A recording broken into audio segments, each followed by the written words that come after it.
I always remind myself that my success is not only for me, but it's for the people that are coming behind me.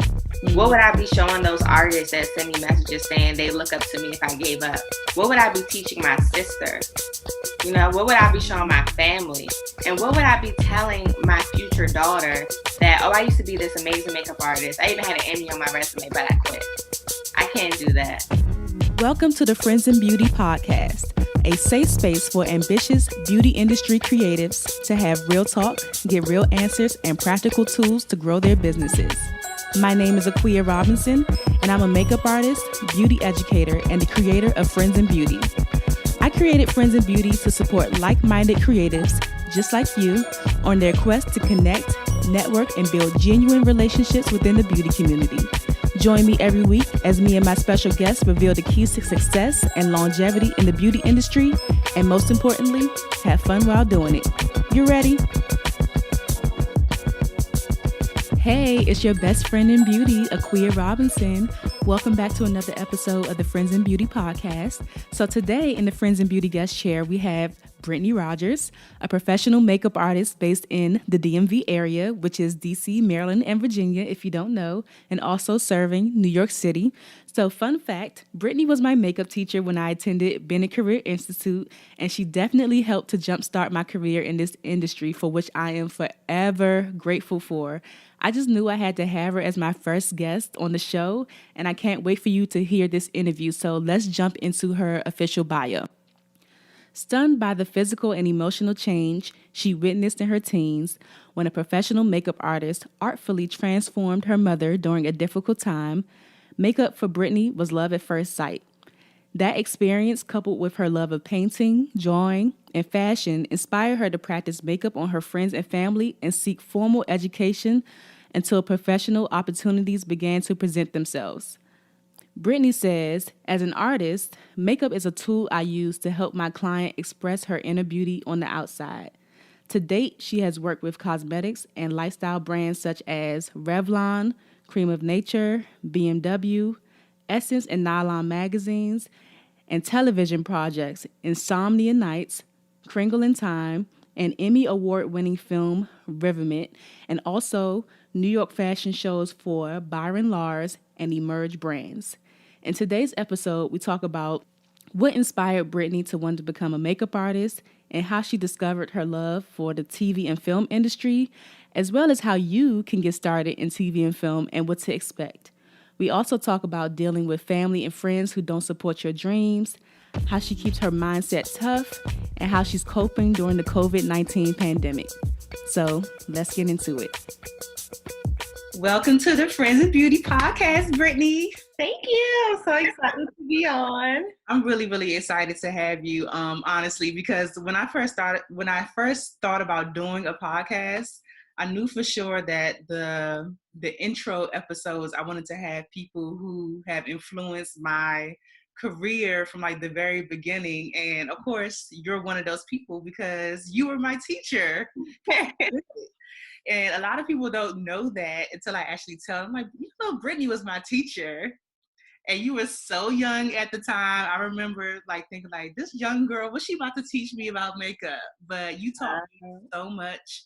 You gave me a foundation to go out here and be the best that I could be. And just from the experiences of like you taking me and some of your other students along on jobs that you had and everything, it really helped. It really helped a lot. So I'm really appreciative to have had you as a teacher and to have built a connection with you over the years. And thank you for being here. Of course. I'm so excited. So before we jump into like the main like meat of the interview, what I want to do is do some what do you call it?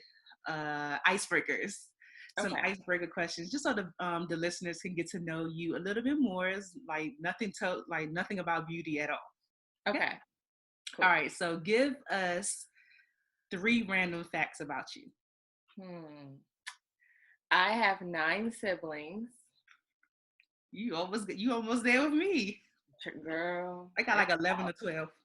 See, so you feel me? Yeah. See, what else? I love coffee. but I'm sure everybody knows that because I always post coffee. And I'm actually a nerd. Like I read all day, every day. I never really scroll down my timeline. All I do is read. I'm a nerd. Nothing wrong with that. Always in learning mode, always something to learn. Oh, So fill in the blank. I'm most happy when when I'm taking a no, I'm not gonna say that. I'm most happy when I'm drinking tea. I love drinking tea in the morning. I was gonna say taking a nap because naps make me happy, but tea is my thing too. I think naps would have been my answer because I thought about it for myself too. Like, I'm most happy when I'm taking a nap, or it feels good. All right. So what's the best compliment you've ever received? Hmm. The best compliment I ever received. Your intro. Oh my gosh, that was such a good compliment because Oh, I was so young doing that job and I honestly had not a thought in my brain. So to know that I actually taught you something and I did a good job was a compliment. I felt myself getting teary eyed. oh my God. Of course you taught me something, girl. Of course. And look, every time I tell my story, like I always tell people how I used to go to the bathroom and have like I don't know if Brittany knew, but I used to go to the bathroom and have little moments with myself because I used to beat up on myself so hard with not being able to get it like real quick. But you were great. Let's see. Other one. What is the emotion that you have trouble controlling? Mm, worry. I have major anxiety. Like my worry can just I can have one single worry and then it will lead to like 10. But Okay. lately I've been learning how to manage it. So worry. Mhm. Yeah. Okay. All right. That's a different one. You gotta stop worrying, girl. You gotta age yourself. Well, I'd rather be worried than like just popping off at the mouth because there was a time where I would say anything and I did not care whose feelings it hurts. Growth. All right. Anyway, Yes, indeed.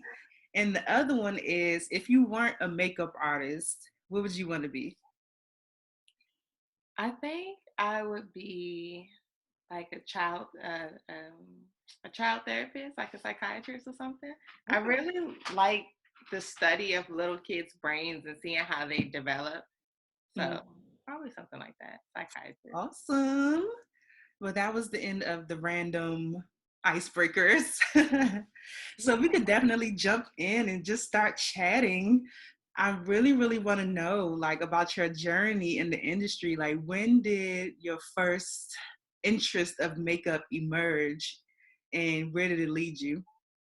Well, when I was 11, my mom was diagnosed with breast cancer. And as a form of her treatment, she was in this program called the Look Good, Feel Better program. And basically, it's a program that's designed to teach women who are going through chemo how to do their hair and makeup. So Mhm. there was this makeup artist who came to our house with all of this stuff. Like there was a big black box, it was a Chanel box full of makeup, right? Right, Chanel? Chanel. I would never forget it. I kept one of the compacts just because. An empty one after my mom had used it. But that was my first time seeing a makeup artist. So from there, I didn't really know it was a career, like it could be a career. So I just started like collecting little makeup. And my mom would take me to the MAC counter every now and then. And in high school, we had to do a project about our dream career. And that's when I started to discover, okay, makeup is really a career. So once I graduated, I started attending Bennett Career Institute. Um, my family was like, listen, girl, they really wanted me to go to school, go to college, everything. But that my heart wasn't there. So they told me, okay, you can go to Bennett. And if you haven't shown us any success within a year, you have to go to school. I went to Bennett and that just kind of like launched my whole career. And now here we are 10 years later. Yes, that's awesome. So after you graduated from Bennett, what was next? Did you just put yourself out there? Did you start freelancing? Did you work for a counter? What did you do? Well, once I finished the program at Bennett, I started working in a salon. And Okay. I worked on MLK and Southeast. Okay. If you're from DC, then you know, like, okay, am I okay? Yeah, like what is a makeup girl doing down there? But you would be surprised. I did all the club girls on Friday nights. I did lashes. So I started at the salon and then I came back to the school and I was Mr. Bennett's assistant for a while. And then I transitioned into being the program director for makeup. And then I went on to become the instructor. Mm-hmm. After I became the instructor is when I started my freelance journey. So it's Okay. maybe about like 3-4 years before I really began freelancing. Awesome. Awesome. What are some of the opportunities that you have gotten freelancing that stand out to you as like some of your proudest moments? The first one would be the State of the Union address. That was January 2019. I got a random email from somebody. They said they found me on LinkedIn and Uh-huh. they needed me to come do the shoot, but they didn't give me many details. So I didn't think much of it. I thought it was just like a random commercial. So I get there and we're on the top of this building and you can see like the White House, you can see all of DC. And so I'm like, okay, what is this job for? And he's like, oh, this is the State of the Union address. And I'm like, are you Ooh. serious? And he's like, yeah, this is going to be where they, come back and forth to do the in-between commentary. And I was like, no way. So that was definitely a highlight for me. I I was shocked, like, wow, you're really getting some big work now. Mm-hmm. But in my younger years, a big moment. Hmm. Maybe when WPGC called me and they had me do that event every year, the Operation Pretty and Polish. Remember, you used to do it Yeah. with me. And that was a big thing for me because I couldn't believe that they trusted me with so many young girls who didn't have the opportunity to get hair and makeup for prom. So to trust me to bring in other artists, that was a big moment for me. And to have you guys there with me, knowing that you supported me and you believed in my vision was very big for me. And I think I had to be like, what, 20 years old then? Really? I think I was like, I wasn't 21 yet. Oh wow. Yeah. Oh, you such a baby. When you gonna grow up, girl? Say that. Everybody says that. And everybody says that. For a long time, I was really ashamed, not ashamed, but afraid to share my age because I was blessed to get a lot of big opportunities in Mm-hmm. between the ages of what, like 17 and 21. So when Right. people would find out how old I was, they were like, are you serious? And it was like, they were almost offended. So I stopped telling my age for a long time. Yeah. Because you didn't want people to like prejudge you based off That, of yeah. that happened several times. Totally get it. So, how does your family feel now about your makeup journey and your career? Because they had that kind of ultimatum with you when you decided to go to beauty school. But now that you reached a certain level of success, how do they feel? Oh, they love it. My grandfather is always passing out my cards like, oh, this is my granddaughter. She can do your makeup. My dad is the most proudest. And I would say he's, how can I put it? He's the most proudest because he was a barber and my mom was a nail tech, and that's how they met. So for me to be a makeup artist and do something with my hands, he feels like in a way I'm keeping the creative legacy going, Yeah, not doing hair, but I'm still in the field. So my dad loves it. that's super cute. I'm the only, as far as I know, I'm the only like makeup artist in my family. I'm the Mhm. only one who would come to a party with makeup. Like I have a couple of hairstylists, but they don't work professionally, they just do hair. I'm Yeah. like the only person in my family that's in the beauty industry. So that's really cool. That your dad was a barber and your mom was a nail tech. So they should get it to a certain extent. My dad did. My mom had a hard time adjusting, and I think it was due to the fact that when she was my age, well, a little younger in her early 20s, and she was a nail tech, it wasn't looked at as a career that could get you anywhere in life. And then Right. she had me. So, everybody told her, get a real job. So I don't think that it wasn't that they didn't support me. They were just worried. They weren't Mhm. sure if I could make it off of doing makeup. Right, right. What advice would you give to people who are going through that situation right now where they want to pursue a serious career in beauty, but their family and their friends, like their closest supporters, are like totally against it? Like, what would you tell them? You just got to trust yourself and have to understand that nobody is living your life.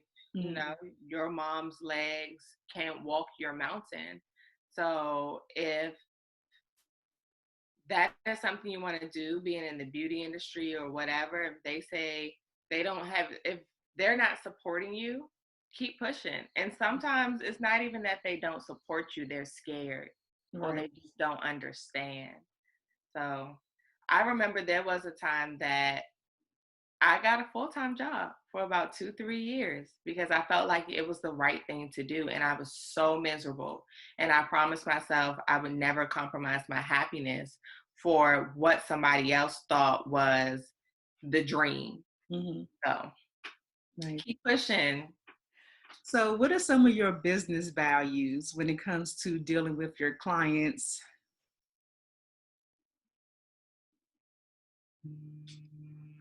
Treating them with respect and kindness, showing up on time, giving them a quality service. That's it. Mm-hmm. That's all I can think of. Yeah, yeah. So, as a freelancer, what are some of the jobs that you do now? Now, on a day to day, I do a lot of TV and film jobs. So, a lot of commercials, public service announcements, a lot of those medicine commercials you see where the people are like happy, jumping rope, Yeah. playing double dutch, but it's telling you all the bad side Like, effects. I was just talking to somebody about that today. Like, oh, please don't take this. You might get oh, no, take this, but you might get a stroke. You might have a heart attack. You might have a headache. You might die. Like, all of these things. So, you do those Yeah. commercials. So, I do those commercials. Prior to COVID, I was doing a lot of politicians. So anything TV and film is pretty much what I've been doing the last maybe like 2 years. Okay. And how'd you get into TV and film? Okay, so my first TV and film job, somebody posted on Facebook that they needed a makeup artist for a movie. So I said, oh, I could do that. And they pulled me and they paid me. I had never done TV and film, but I figured I do makeup well, I can do this too. Mm-hmm. It was horrible. The makeup looked horrible looking back. Now that I know TV and film, it was really bad. So that was my first TV and film job. But luckily, by the grace of God, I got another shot. Not with that company. Maybe like a few months later, I was out of town and I got invited to a dinner for a rap. It was a rap dinner for another show. Uh-huh. And there was a producer there, and she asked me, like, what do you do? And I told her I did makeup. And she's like, oh, okay, because I'm looking for a makeup artist for this film that I'm producing. And I was like, oh, okay, I can do it. I was so nervous, but I really wanted to start in TV and film. And I was determined to learn everything I could. So I had about like a month and some change to learn all I could about TV and film makeup. We worked on that job for about a year. And that film ended up winning an Emmy. Really? Mm-hmm. That was my very first, I would consider like big TV and film job. That was only my second film. My first one was bad, but that was my first one. It's been on HBO. It's been in so many not award shows, but what do you call it? Um, it's right on the tip of my tongue. Festivals, film festivals. Mm-hmm. That What's was. the name of it? It's called Rivermint by Shayla Raquel. Okay. So we have to look that up so we can see. Yeah, it's a dope movie. That's really, really cool. Oh my gosh. Hold up. I'm trying to process this because the second film that you worked on won an Emmy. So that just really speaks to just kind of just going with the flow sometimes. Like somebody saw you, presented an opportunity, you did it, and it was amazing.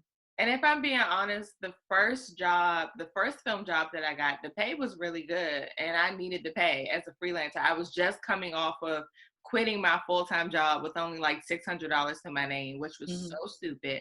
So I needed the money, but I always look at that opportunity like that was God shifting me in another direction.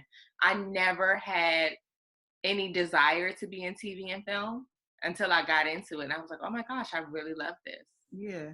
So for people who are trying to get into TV and film, what are the steps that they need to take? How do they go about looking for jobs? And like another question on top of that, how is the aesthetic different from doing like a client and doing TV and film? If you're trying to get into TV and film, I would suggest first researching that side of the industry, learning the set jargon, because the terms that we use on set is so different than working on a bridal or fashion. Like, for example, if you have to go to the bathroom on set, you don't say, hey, excuse me, I have to go to the bathroom. You say 10-1 and you walk off. So it's things like that you need to know. So you definitely want to research.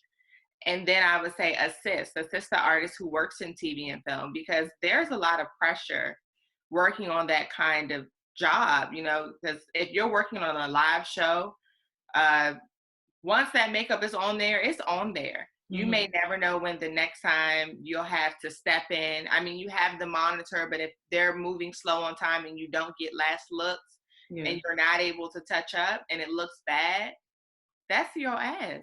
Right. So assist first. It's like a trial run. You get to learn all the ins and outs without having the pressure on you. So definitely assist. And then once you start learning a little more about TV and film through assisting and studying, then you can move into working on student films. Student films are a great way to network and also just learn the ins and outs and to build your reel, which is like your resume. So it's not REAL, it's REEL, which is like a resume, but full of clips. Right. And actually the movie that I won I didn't win, the film itself, like the whole crew won an Emmy for, that was a student film. Nice. And the good thing about that was I did a lot of student films with American University. So that one was through American. So once I worked on Rivermint, of course, all of them on the set had to shoot their theses. So I just went down the line and did everybody's theses. And you have to be okay with doing it for free, especially in the beginning when you need to build your reel. Now, by the grace of God, I did get paid for those films. But there were some films that I did for free just to build up my reel and to get experience. How do you determine which projects you want to work on for free versus the ones that you get paid for? Well, I have a series of questions, a long list. And I don't care if I'm annoying, but I ask, like, can I read the script? What is the makeup going to be like? How many days are we going to be shooting this? I would ask, is it paid? Is it non-paid?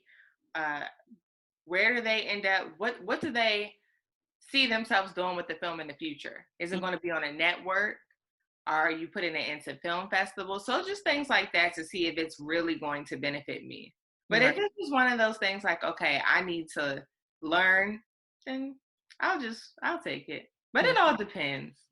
I'm glad you mentioned those questions, and I wish I would have known that back in I think it was 2014 or something. I worked on my first film, and to this day, I still have not seen that film. Yeah, you ask a lot of questions. At one point, they would just send the emails over and over saying like, "Oh, we're still in the the editing phase, and we're doing this and that." And this is 6 years later. Is it 6 years? Am I doing my math right? 6 years later, and I still have not heard anything. The girl from the film, I think she was like 12 at the time, so that means she must be in college and doing her thing by now. So that's really good that you have a list of questions to ask. Thank you. And you mentioned networking, so I have to ask about networking because that's just my thing. Can you talk about how networking has helped you when it comes to TV and film? Because you mentioned like, the students and you worked on each individual person's film. How has networking helped you in your business so far? I probably wouldn't have a career in TV and film if it wasn't for networking, because most of my jobs come from the last set. So it's really important to network and learn the crew, because they're going to be the people who will refer you to another set. So somebody that I met on American University, he was the camera operator. Mm-hmm. Started having a conversation with him, and then he branched off to build his own company, and we did can't even get the word out, a documentary for about a year. So that was a good paying job. So not being afraid on set, not being shy, and walking around and talking to the crew. Because most of the time you're on set with a crew of between maybe 10 to 60 people, depending on the job that you're working on. But Right. you have to know the right place and time to talk to people. So it's not going to be while we're rolling. It'll be not going to be while we're setting up, but maybe on your lunch break, instead of sitting with the normal makeup table, go sit with the lighting department. Right. Don't go sit with the client, but sit with the lighting department, or sit with the camera operators, or the PAs, the production assistant. Mm-hmm. So work the room. Nice, nice. I was going to ask you, what are the hours like when you're working on TV and film? The hours are crazy. Majority of my days consist of 12 to 16 hours a day. Okay. So anytime I have like a 6 or a 5-hour day, I'm like, yes, it's long. It's a long day. I tell people working in TV and film is a lot of hurry up and wait, be patient, because once you do the makeup, you're literally sitting, watching a monitor, or sitting in your trailer or wherever they assign you, you're sitting there for hours. Mm-hmm. And is it typically just you on set doing makeup, or are there other makeup artists on set too? It depends on the job. So sometimes there'll be maybe 3 or 4 of us, because sometimes I have makeup artists who do the main talent, and then they'll have makeup artists to do the background. They may have somebody coming in to do special effects or prosthetics. So it all depends on the job.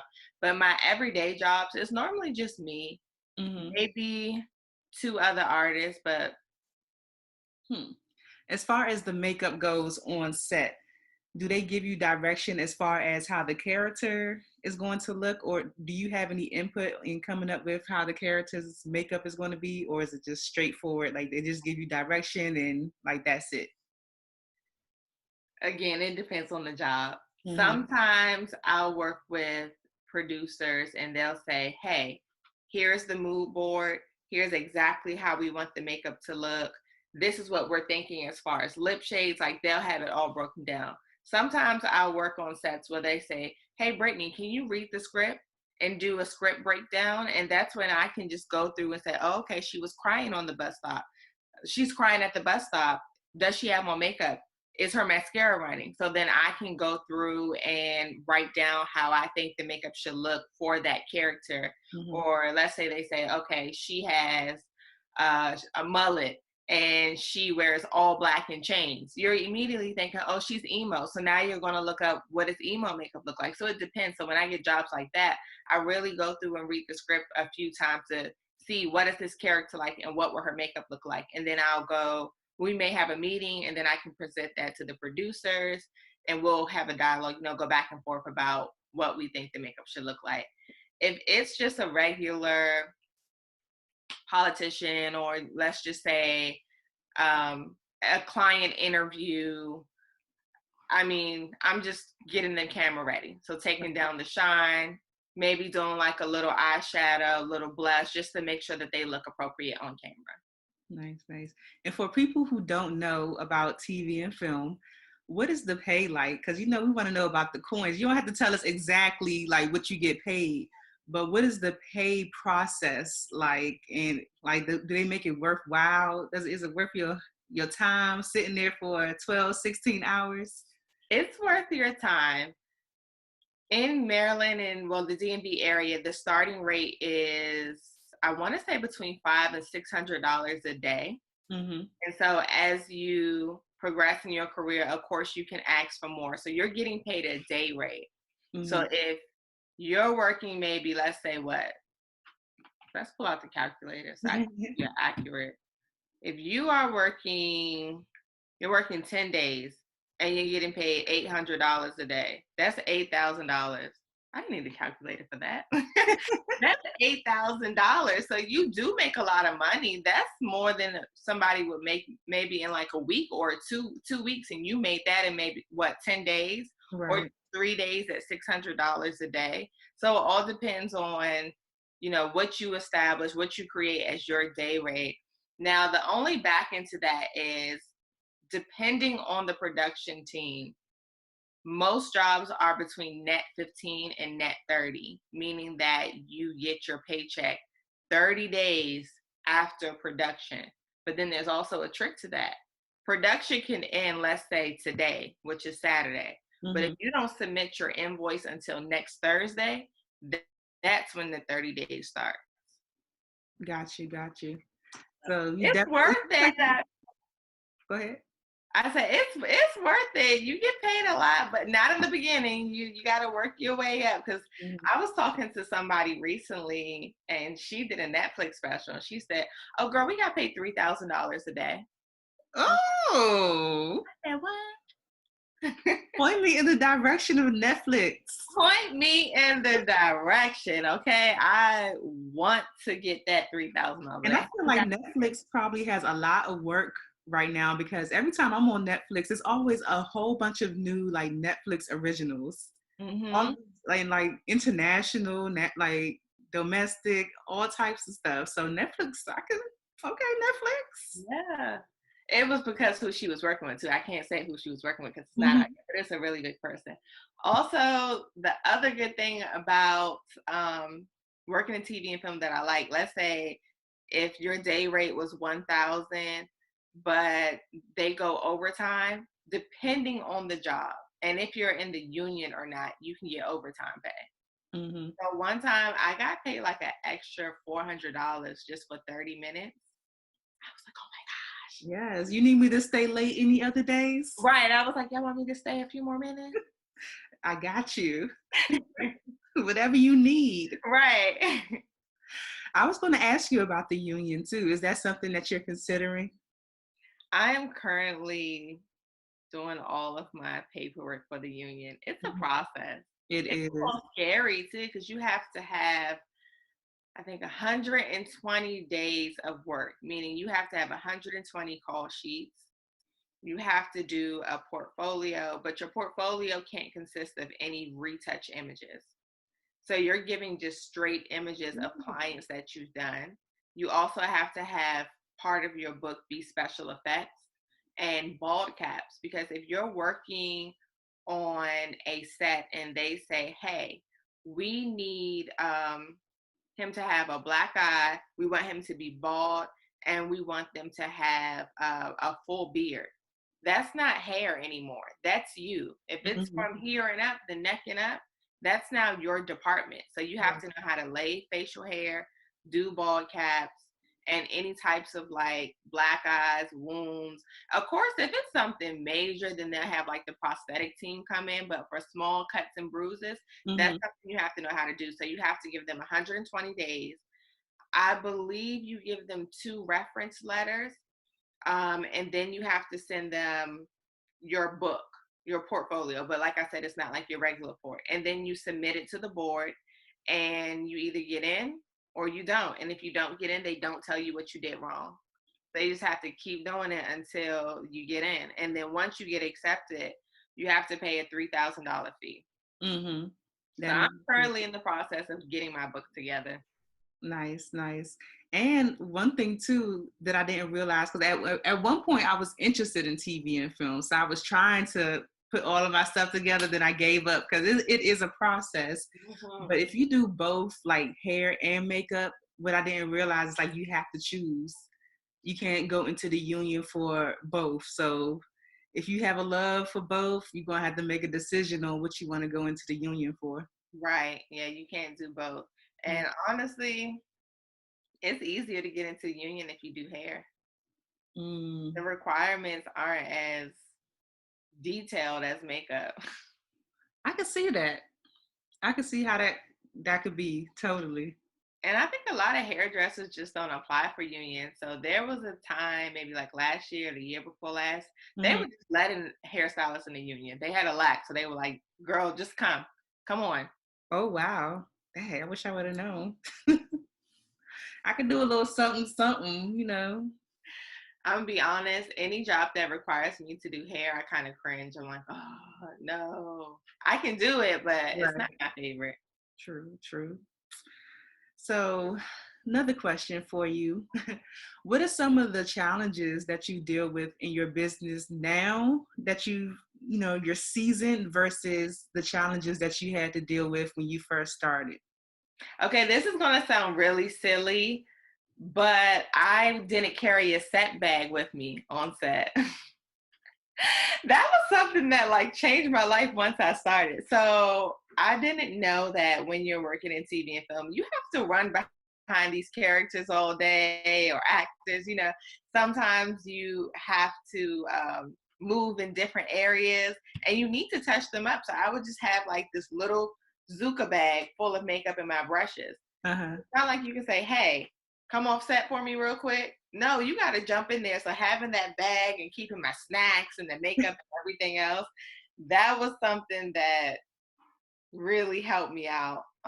Behind the scenes, asking questions, keeping a list of questions. What I started doing every time there was a mistake in my business, like let's say I didn't ask if we had a company move, meaning I didn't ask, okay, are we going to go to a different location today?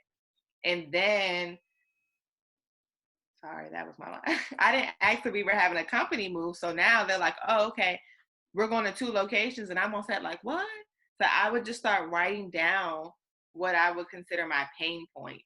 So I Mm-hmm. would know next time I have a job, here's the list of questions that I need to know in order to come to this. So, Right. And those and are just all things that seem like you just learn from experience. It's like sometimes you will never know certain things unless somebody tells you or unless you experience it. exactly.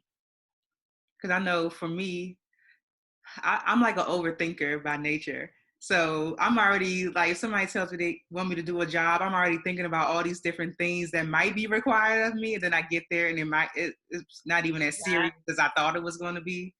And that's the thing with this type of job with TV and film.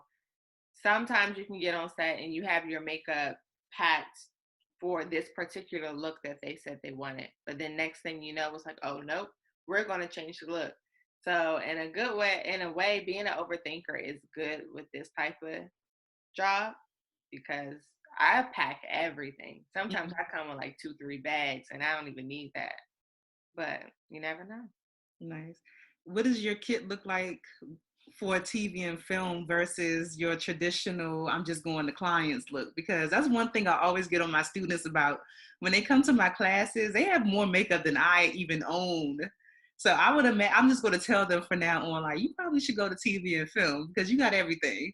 Like, what does your kit look like for TV and film? Do you carry different type of brands and stuff?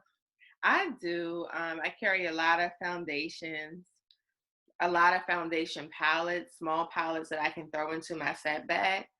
Um, Majority of my jobs, you can't really use like glitter or any type of shimmer eyeshadow. If it's just like a day-to-day interview and stuff, you don't want to use shimmer because that'll make the camera bounce. So I have a lot of like disposables, of course, because you're working with several people, powders, and any type of anti-shine. So there is no shine on camera. Plenty of palettes, lip palettes, and waterproof makeup. Nice. Anything to cover tattoos. So that's not something I would usually carry, in a regular kit that I would take for like a wedding or a client. Right, right. Definitely. It seems like you have to pay with TV and film, you have to pay a lot of attention to detail, and you have to kind of be like a perfectionist. How would you recommend people go about strengthening like their skill set as an artist to be able to deliver on set? Practice behind the scenes, watch a lot of TV shows. Like I watch a lot of like low budget films or even big budget films to see like, okay, this is how the makeup looks for that. Or, oh, wow, it's raining. That's how they changed their makeup for this. So really studying, assisting, working on student films because I mean, you never want to mess up, but if you mess up on a student film, it's not as bad as messing up on a big paid set.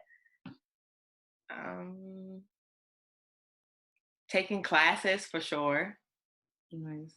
And with COVID right now, we have all the time in the world to get on people's live, take their online courses. So. Yeah. So you mentioned COVID. You know, why black people, we always got to make stuff sound fancy. COVID. I know I was trying to make it sound nice, but lately I've been saying Miss Rona, Rona in the street. Yes. You know, I'm trying to like put on my professional tone today. Girl, you can let it all hang out here on the Friends in Beauty podcast. Okay. But speaking of COVID, how has business changed for you during this time? Honestly, it feels like just another slow season to me. Because there are times when work can be extremely busy, and then there's times when work can just get slow. And as the freelancer, you know to stack your coins for rainy days because you never know what can happen. A job may get canceled, and if it's like a 30, maybe 10-day job, what do? You know? So it feels just like another slow season. And I'm just so grateful that my mentor, Crystal Wright, taught me about like saving and putting away your money and preparing for slow seasons.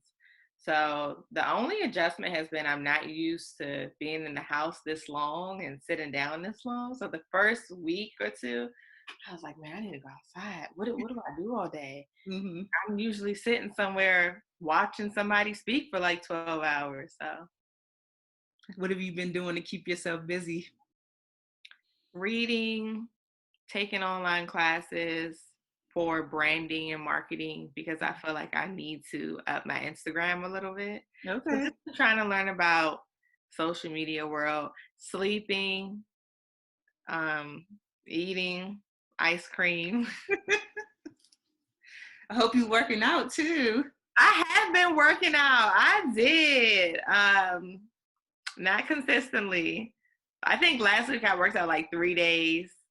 This week I just took a few walks. But I do need to keep working out because on a regular basis I go to boxing and then go to the gym. So when COVID hit, Rona, let me stop calling it COVID. Miss Rona, when she pulled up, you know, I just let everything loose and was like, all right, I'm gonna sleep. I'm gonna eat all this ice cream. So just trying to find some structure now.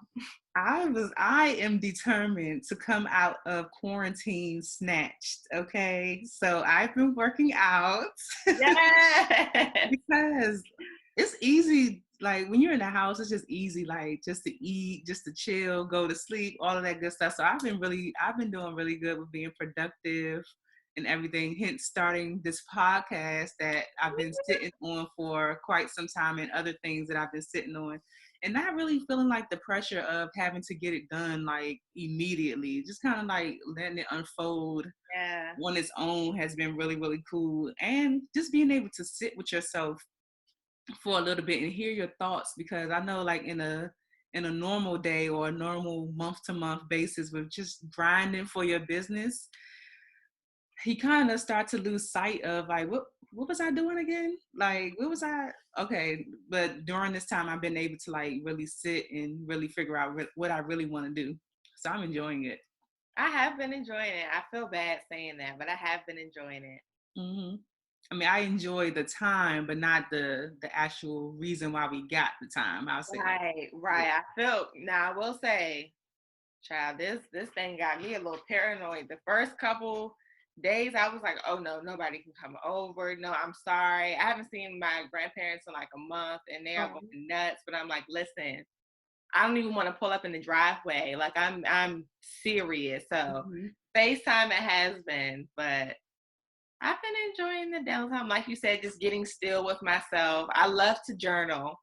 So I've been having so much more time to journal and just read. Mm-hmm. Now, do you use like journaling prompts, or you just kind of free write? I free write for the most part, but if I come across a good journal prompt, I will jump into it. Nice. Do you have a morning routine?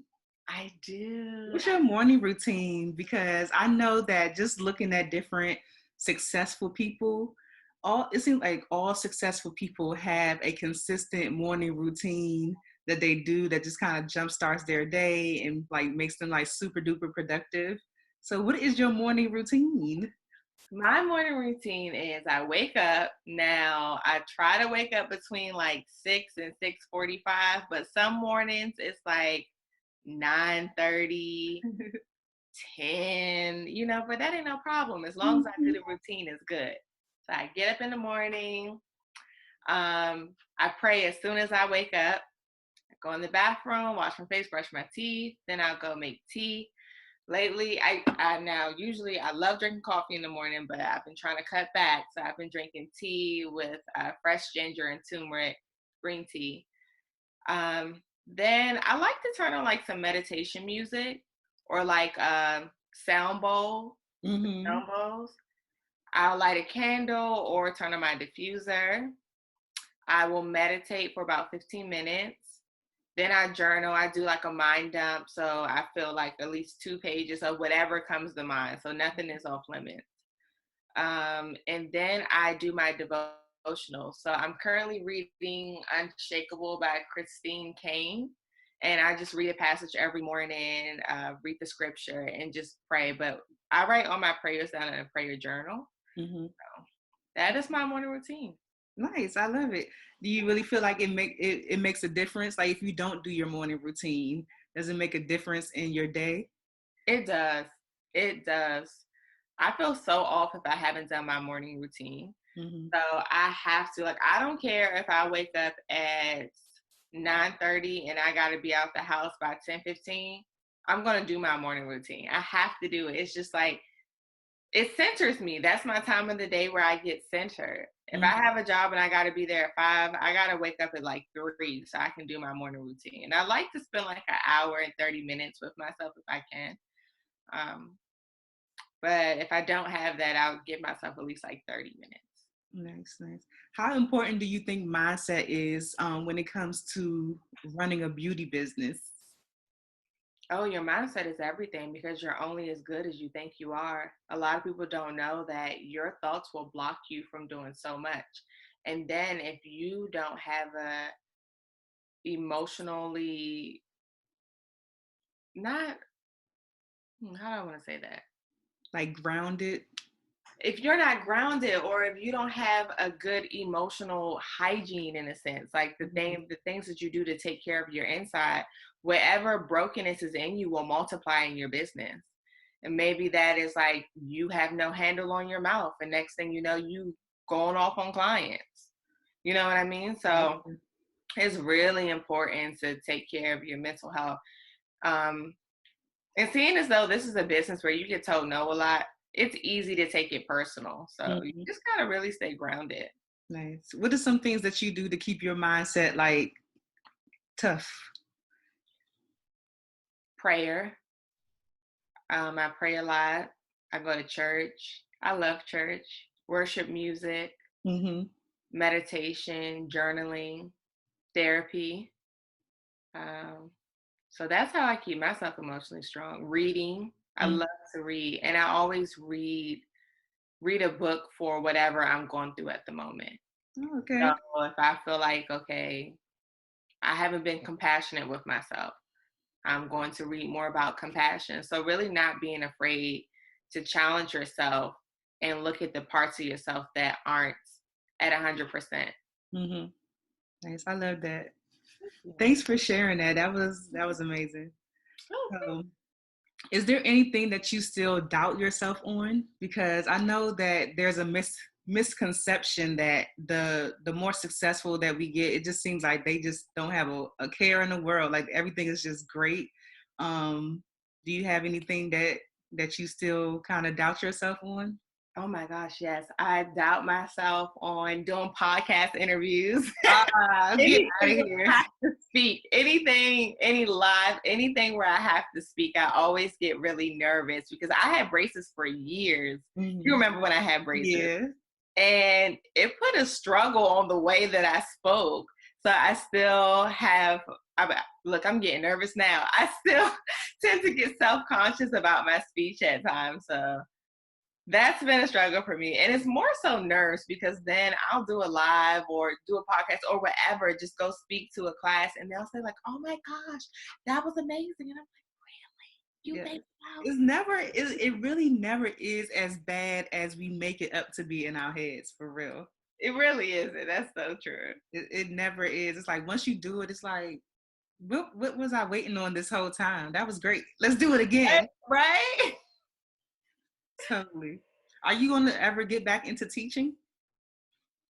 I think so. It's been a big request for a while. Okay. But I was just so focused on strengthening myself and trying to navigate the shift in my career, because going from doing bridal and clients is a big transition into TV and film. And I didn't want to teach anything that I didn't really know how to do. Because when I teach a class, I want it to be of value. Like, I really want you to walk away like, wow, that was great. So, yes, to answer your question, yes, I have. Like, if you all give Brittany enough requests, she'll probably do it. I have been working on some classes.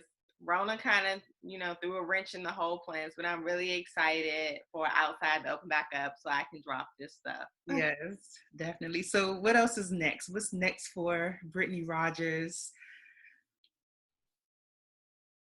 Aside from leveling up in TV and film so I can get that $3,000 a day pay rate, on the personal side, I'm working on a brand called BTS with Brit, which stands for Behind the Scenes, where I take artists behind the scenes of the industry to inspire and motivate and educate them.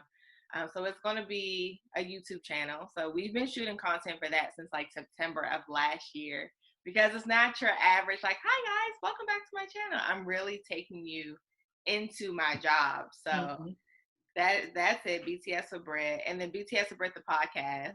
Ooh, look, yeah! It's a whole brand, but it's a lot that goes into it, because with the YouTube channel, like, I actually have a production team for it. So it's a lot. And I don't want to just shoot one episode and say, here it is, and then nothing else after that, So we've been taking the time to just build up this content. So BTS with Brit, the brand. That's what's next. So when is this dropping? Because I'm excited now.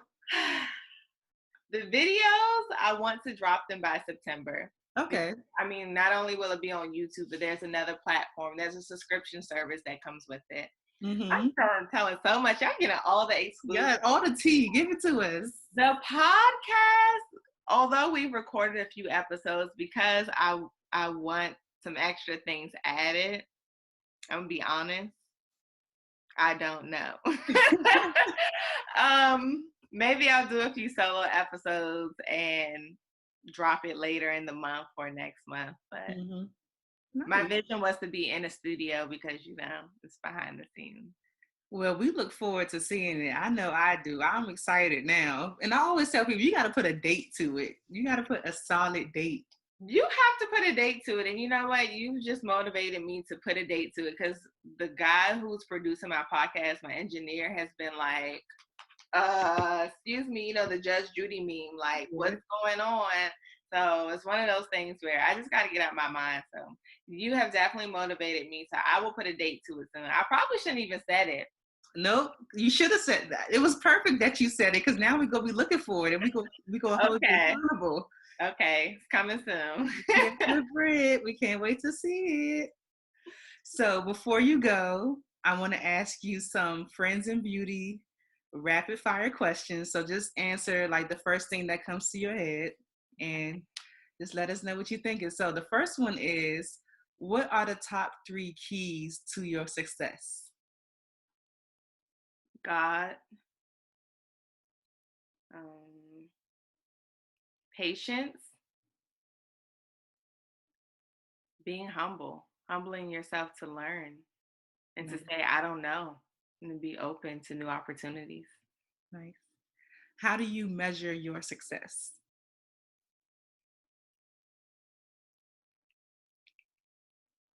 Hmm. I keep a list of the things that I've got the most value from. So just I call them small wins. And even if it's something like um I got a new client. So just keeping a monthly or a daily log of small wins is what Mhm. I've been doing, because there was a time where I only measure my success by if I had a BMW or not. I don't have a BMW, but I would say you're not successful until you get that. So just being happy about the small things too. So everything counts. I totally agree with that because the small things add up to the big things, and Hmm. everything is a stepping stone to the big goal. I love that. What's the best advice you've ever received? Two things. The first was from Mr. Chet Bennett. Doesn't matter how good you are if nobody knows it. And the second is from Crystal Wright. She said, "You have not because you ask not."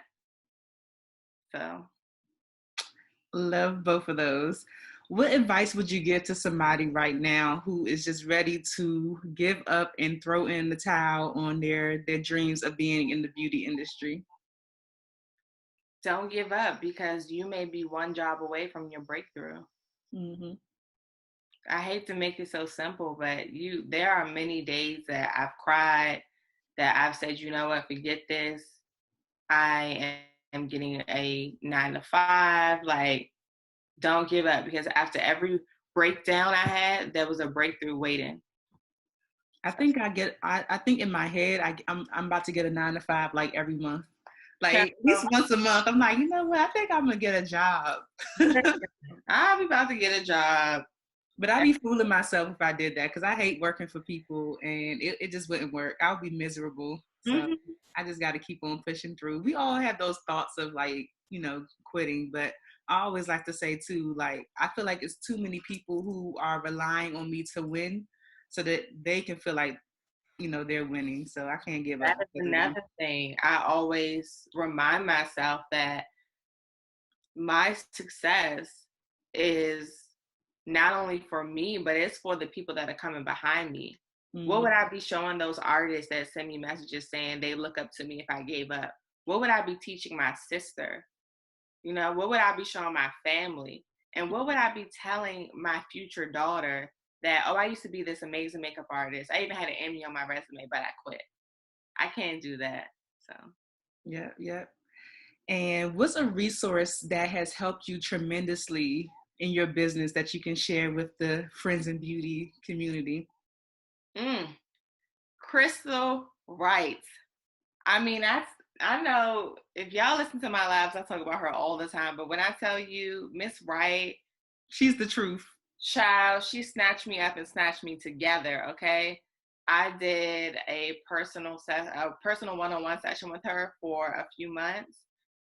The best, I'm a blank, blank, blank money I have ever spent. I mean, it was a lot, but it was worth it. Like, even before our coaching was over, I was booking jobs. Like, I got a job with Tory Burch in Harper's Bazaar from working with her. It was an assistant job. That's why you don't see me post it, because I can't Hmm. post it. But Crystal Wright, best investment you ever make. Nice. So definitely check out Krista Wright. She is a trusted, reliable resource for a bunch of the big names that that we all know in the beauty industry. Definitely check her out if you're not familiar with her. And I'll leave her information too. That you mentioned her, I'll leave her information in the show notes for sure. So one last thing, I want you to fill in the blank, okay? Okay. So my name is blank, and the key to longevity in business is blank.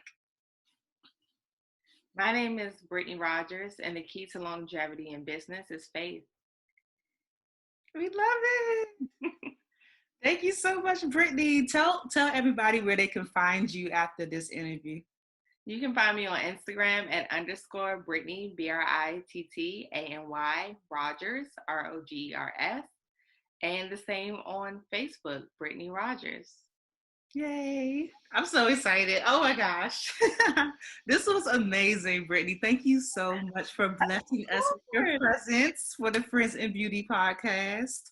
And we look forward to seeing everything that you're about to do. This BTS with Brittany, all of that. So keep us posted. Will do. I'm going to go start working on it right now. I'm going to call everybody because now I'm like, the pressure is on. Yeah. We love to see it. Thank you, Brittany. Of course. Thanks for listening to the Friends in Beauty podcast. Don't forget, sharing is caring. Share this episode with at least one friend in beauty. And subscribe, rate, and review on Apple Podcasts so that other friends in beauty can find this show. Plus, we'd love to hear your feedback. Connect with us on all social media platforms at Friends in Beauty, #Friends in Beauty to join the conversation, and join our Friends in Beauty Facebook community to stay connected. Talk to you soon.